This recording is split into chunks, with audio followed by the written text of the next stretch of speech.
રામજીભાઈ માવાણી, માજી સંસદ સભ્ય રાજકોટ. હું અને મારા વાઇફ બંને માજી સંસદ સભ્ય રાજકોટ. આજે વાંકાનેરમાં telecom regulatory authority of India TRAI દ્વારા તો હિન્દુસ્તાનના ગ્રાહકોને જાગૃત કરવાનો જે સેમિનાર વ્યવસ્થિત ચાલે છે વડાપ્રધાનશ્રીનો, એના ભાગરૂપે રાજકોટથી અમે ગુજરાતથી અમે આજે વાંકાનેરમાં પ્રોગ્રામનું આયોજન કર્યું છે.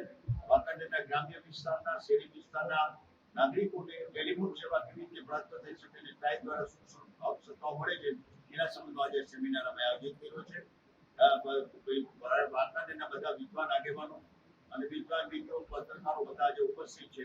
આ પ્રોગ્રામ અમારો આજે 2 થી 3 કલાક ચાલશે. આ પ્રોગ્રામ દ્વારા અમે ગુજરાતમાં અને રાજકોટમાં અને વાંકાનેરના ગ્રામ્ય જનતાને ખાસ કરી જાગૃત કરવા માંગીએ છીએ કે આપણા હક અધિકારો શું છે, આપણા હક અધિકારોના નિવારણ માટે શું કામ કરવું જોઈએ અને ટ્રાઈ દ્વારા શું કરવામાં આવે છે. અમે ટ્રાઈ સાથે સંકળાયેલા છીએ અને ટેલિકોમ ઓથોરિટી ગ્રામ્ય વિસ્તારને બધે આ પ્રોગ્રામો કરે છે. ભાગ લેવામાં આવ્યા છે. વાંકાનેરના ટ્રાઈના પહેલી ઉદ્યોગકર્તાઓને માટે હું અભિનંદન આશીર્વાદ આપું.